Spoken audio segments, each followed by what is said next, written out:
Hello hi எல்லாருக்கும் வணக்கம். Welcome back to miracle life with Rekha Sri channel. இன்றைக்கி நம்ம இந்த வீடியோவில் குழந்தைங்களுக்கு எப்படி போட்டி ட்ரைனிங் பண்ணுறது, அதாவது குழந்தைங்க மோஷன் போகிறதுக்கு எப்படி அவங்கள பழக்கப்படுத்துறது அப்படிங்கிற எனக்கு தெரிஞ்ச விஷயங்களில் தான் இன்றைக்கி நான் உங்கள் கூட ஷேர் பண்ணிக்க போகிறேன். வீடியோ ஸ்கிப் பண்ணாமல் முழுசாக பாருங்கள், கண்டிப்பாக அவங்களுக்கு யூஸ்ஃபுல்லாக இருக்கும். குழந்தைங்களுக்கு மோஷன் போகிறத பழக்கப்படுத்துறதுக்கு முன்னாடி அவங்களுக்கு எப்பத்துலேருந்து இதை சொல்லிக் கொடுக்க ஆரம்பிக்கணும், எந்த மாதிரி அவங்கள பழக்கப்படுத்த ஆரம்பிக்கணும் அப்படிங்கிறது முக்கியம். ஸோ ஃபஸ்ட் ஆஃப் ஆல் நீங்கள் பார்த்தீங்க அப்படின்னா, குழந்தைங்க ஒரு 2 வயசு ஆகட்டும், அதுக்கப்புறம் நம்ம அவங்களுக்கு சொல்லிக் கொடுக்கலாம் அப்படின்னு சொல்லி விடவே கூடாது. குழந்தைங்க எப்போ உட்கார ஆரம்பிக்கிறாங்களோ, தலை நின்னதுக்கு அப்புறமா பார்த்தீங்க அப்படின்னா இந்த பழக்கத்தை நம்ம கொஞ்சம் கொஞ்சமாக கொண்டு வரலாம்.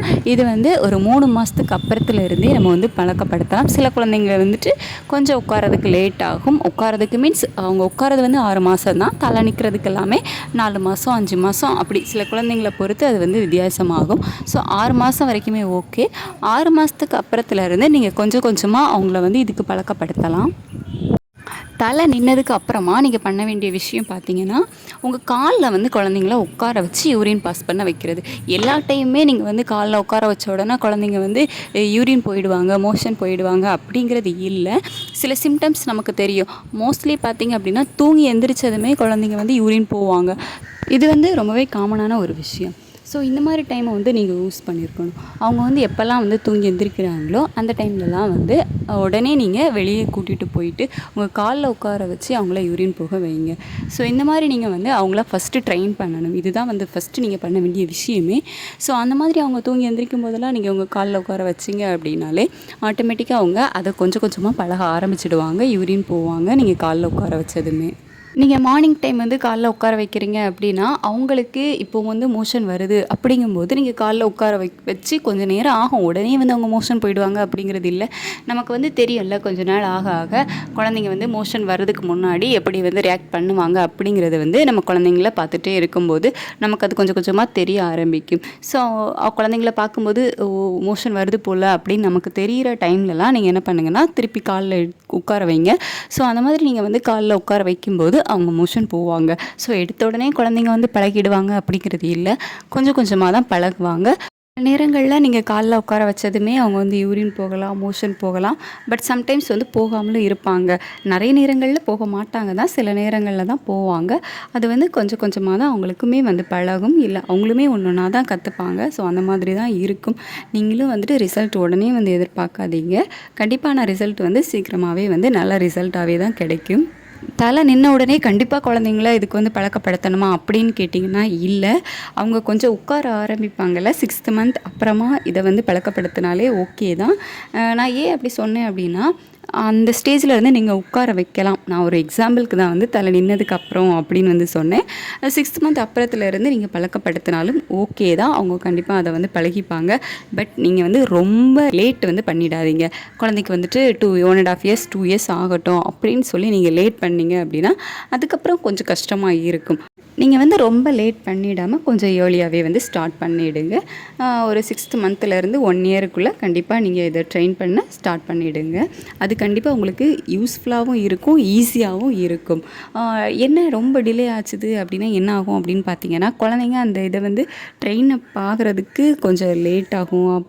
அவங்க நீங்கள் பேம்பஸ் யூஸ் பண்ணி அதுலேயே அவங்க மோஷன் யூரின் போய் பழகிட்டாங்க அப்படின்னா திருப்பியும் அதை போட்டால் தான் போகணும் அப்படிங்கிற மாதிரி அவங்களுக்கு பழகிடும். ஸோ அதனால தான் அதெல்லாம் கொஞ்சம் அவாய்ட் பண்ணிவிட்டு இந்த மாதிரி நீங்கள் பழக்கப்படுத்துங்க. இப்போ அவங்க மோஷன் போகிறதுக்கு அந்த போட்டி ட்ரைனிங் டப்பெல்லாம் இருக்குது. ஸோ அது கூட யூஸ் பண்ணிக்கலாம். பட்டு எனக்கு அது நான் அதை என் குழந்தைக்கு யூஸ் பண்ணது இல்லை.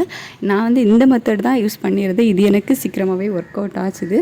குழந்தை ஒரு 1 இயர் இருக்கும்போதே பார்த்தீங்கன்னா ஆட்டோமேட்டிக்காக மோஷன் வந்தது அப்படின்னா வெளியே போய், அதாவது இப்போ வீட்டுக்குள்ளே ரெஸ்ட் ரூம் இருக்குது அப்படின்னா அதை ஓப்பன் பண்ணி கேட்பான். ஸோ ஓப்பன் பண்ணி விட்டோம் அப்படின்னா அதில் போயிட்டு அவர் உட்காந்துருவார். தரையில் தான் உட்காருவார். நம்ம உடனே லெட்டினில் உட்காரணும் அப்படின்னு எதிர்பார்க்கக்கூடாது, ரொம்ப குட்டி குழந்தைல. ஸோ அந்த டைமில் டப் அவருக்கு நான் வாங்கி கொடுக்கல. அவர் எப்போவுமே அந்த ஃப்ளோரில் தான் உட்காருவார். இல்லை அப்படின்னாக்கா வெளியில் கதவு ஓப்பனில் இருந்துச்சு அப்படின்னா பேக் சைடு போயிட்டு இந்தியன் டாய்லெட்லாம் உட்காருவோம்ல, குத்தோச்சு உட்காருறது. ஸோ அந்த மாதிரி டைப்லேயே அவர் குத்தோச்சு வச்சு உட்கார பழகிட்டார். எப்போத்துலேருந்து தனியாக உட்கார பழகினாரு அப்படின்னு பார்த்தீங்கன்னா, ஒரு 9 மந்த் 10th மந்த் இருக்கும்போதே கொஞ்சம் ஆட்டோமேட்டிக்காக அவர் வந்து நம்ம அவரோட கையை வந்து நம்ம ஹோல்ட் பண்ணிக்கிட்டோம் அப்படின்னா போதும், தனியாகவே கொஞ்சம் கொஞ்சமாக அப்படி குத்த வச்சு உட்கார ஆரம்பித்தார். அதுக்கப்புறம் 1 இயர் ஆகும்போது யாரோட ஹெல்ப்பும் இல்லாமலே அவராகவே குத்த வச்சு உட்கார ஆரம்பிச்சிட்டாங்க. அதுக்காக அவங்க வந்துட்டு எப்போவுமே வந்து போயிடுவாங்க, கரெக்டாக இருப்பான் அப்படின்னு வந்து நான் சொல்லலை. ஏன்னா சில டைம்ஸ் இது வந்து ஒர்க் அவுட் ஆகாது. இப்போ அவங்களுக்கு வந்து அர்ஜெண்ட்டாக வருது அப்படிங்கும்போது நம்ம அவங்களோட பேண்டீஸ் எல்லாம் ரிமூவ் பண்ணுறதுக்கு முன்னாடியே சம்டைம்ஸ் வந்து இருந்துடுவான். அதெல்லாம் வந்து ரொம்ப நார்மலான விஷயம் தான். நம்ம வந்து ஒரு வயசு 1.25 வயசு குழந்தைகிட்ட வந்து அதெல்லாம் எதிர்பார்க்குறது வந்து ரொம்ப தப்பு. மற்றபடி அவனுக்கு வர்றது வந்து அவனால் ஃபீல் பண்ண முடிஞ்சுது, அவனுக்கு தெரியுது அப்படிங்கும்போதெல்லாம் வந்து கரெக்டாக அதை வந்து பண்ணிவிடுவான். பட் ரொம்ப அர்ஜெண்ட்டாக வந்து லூஸ் மோஷன் ஆகுது அப்படிங்கும்போதெல்லாம் குழந்தையால் கண்ட்ரோல் பண்ண முடியாமல் அதுக்கு வந்து சம்டைம்ஸ் வந்து அவனோட பேண்டீஸ்லேயே போகிற மாதிரி இருக்கும். ஸோ அதெல்லாம் வந்து ரொம்ப நார்மலான விஷயந்தான். அதெல்லாம் வந்து நம்ம பெருசாக எடுத்துக்கக்கூடாது. யூரின் போகிறதுமே அதே மாதிரி தான். சம்டைம்ஸ் வெளியே போய் உட்காருவான், சம்டைம்ஸ் பார்த்திங்கன்னா வீட்டுக்குள்ளேயே வந்து போகிறது. ஸோ இதெல்லாம் வந்துட்டு காமனாக நடக்க தான் செய்யும். பட் நம்ம வந்துட்டு குழந்த தானே அப்படின்னு சொல்லிவிட்டு அதை வந்து ட்ரெயின் பண்ணாமலே இருந்தோம் அப்படின்னா தான் தப்பு.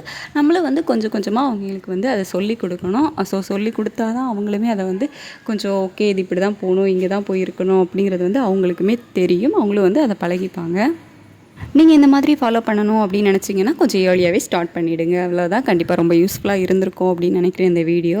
உங்களுக்கு என்னோடய வீடியோஸ் யூஸ்ஃபுல்லாக இருந்துச்சு அப்படின்னா லைக் பண்ணுங்கள், ஷேர் பண்ணுங்கள். எனக்கிட்ட ஏதாச்சும் கேட்கணும் அப்படின்னு நினச்சிங்க அப்படின்னாக்கா கீழே இருக்க கமெண்ட் செக்ஷனில் கமெண்ட் பண்ணுங்கள். பர்சனலாக ஏதாவது கேட்கணும் அப்படின்னா என்னோடய மெயில் ஐடிக்கு மெயில் பண்ணுங்கள். எந்த மாதிரியான வீடியோஸ் எங்கிட்டேருந்து எதிர்பார்க்குறீங்க அப்படின்னு சொல்லிவிட்டு கீழே இருக்க கமெண்ட் செக்ஷனில் கமெண்ட் பண்ணுங்கள். கண்டிப்பாக நான் உங்களுக்கு அந்த மாதிரியான வீடியோஸ் கொடுக்குறேன். உங்களோட கமெண்ட்ஸ்க்கும் நான் ரிப்ளை பண்ணுறேன். இந்த வீடியோ இவ்வளோ நேரம் பொறுமையாக பார்த்ததுக்கு தேங்க்யூ ஸோ மச். என்னோடய வீடியோஸ் கண்டினியூஸாக பார்க்கணும் அப்படின்னா நம்மளோட சேனலை சப்ஸ்கிரைப் பண்ணி கீழே இருக்க பெல் பட்டனை கிளிக் பண்ணி ஆல் கொடுத்து வச்சுக்கோங்க. அப்போ தான் நம்ம அடுத்து போடுற வீடியோஸ் உங்களுக்கு நோட்டிஃபிகேஷன்ஸாக வரும். Thank you so much.